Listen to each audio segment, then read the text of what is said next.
Japan के एक छोटे से गांव मिजुहारा में एक किसान का बेटा रहता था, हिरोशी। उसका घर मिट्टी की दीवारों से बना था और जीवन साधारण था। पिता खेत जोतते, माँ धान सुखाती और हिरोशी अपने सपनों में तलवारें चलाता। हर शाम वो गांव के किनारे बैठकर दूर पहाड़ी किले को देखा करता, जहां महान समुराई हयातो रहते थे।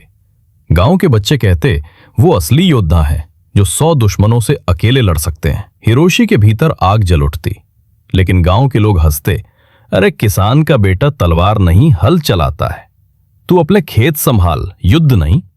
हिरोशी चुप रहता, मगर उसका मन मानता नहीं। वो हर रात बांस की लकड़ी से तलवार बनाकर अभ्यास करता, पेड़ पर वार, हवा में प्रहार। जब बाकी बच्चे सोते, वो चांदनी में पसीना बहाता। एक दिन खबर आई कि हयातो समुराई अपने किले में नए शिष्यों को चुनने वाले हैं।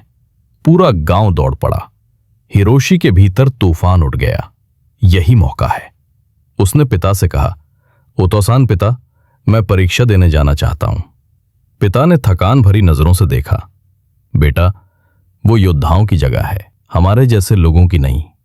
हिरोशी बोला, लेकिन अगर मैं कोशिश भी ना करूं तो क्या मैं जी पाऊंगा? पिता कुछ पल चुप रहे, फिर अपनी पुरानी लकड़ी की तलवार लाकर बोले, ये तुम्हारे दादाजी की थी, ले जाओ। अगर गिरो तो फिर उठना मत भूलना।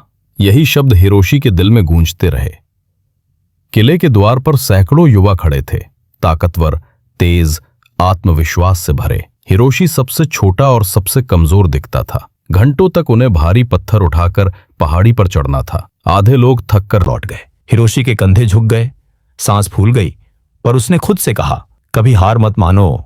जब सूरज डूबा, वह आखिरी था जिसने पत्थर शिखर पर रखा। उन्हें आंखें बंद करके हवा में 3 बार वार करना था, ताकि तलवार की दिशा और संतुलन साबित हो सके। हिरोशी के पास न असली तलवार थी, न अनुभव। उसने अपने लकड़ी के हथियार से धीरे धीरे वार किया और हवा से पत्तियां कट गईं।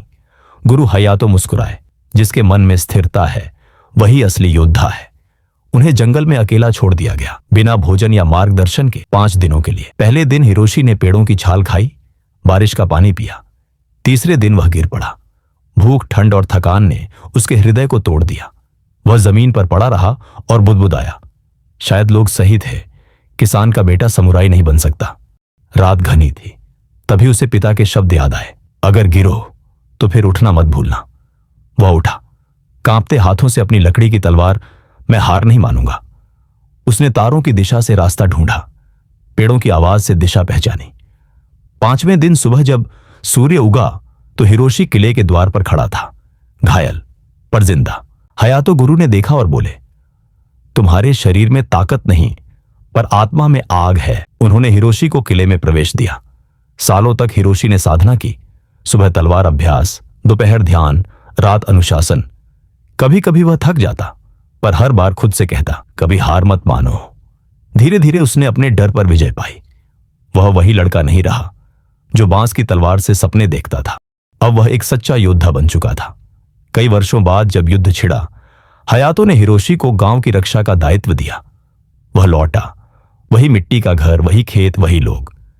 लेकिन इस बार सबकी निगाहें आदर से झुकी थीं।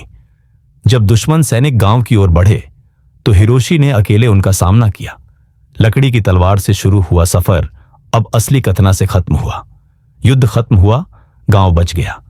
एक छोटे से बच्चे ने आकर पूछा, हिरोशी सान, क्या मैं भी समुराई बन सकता हूं?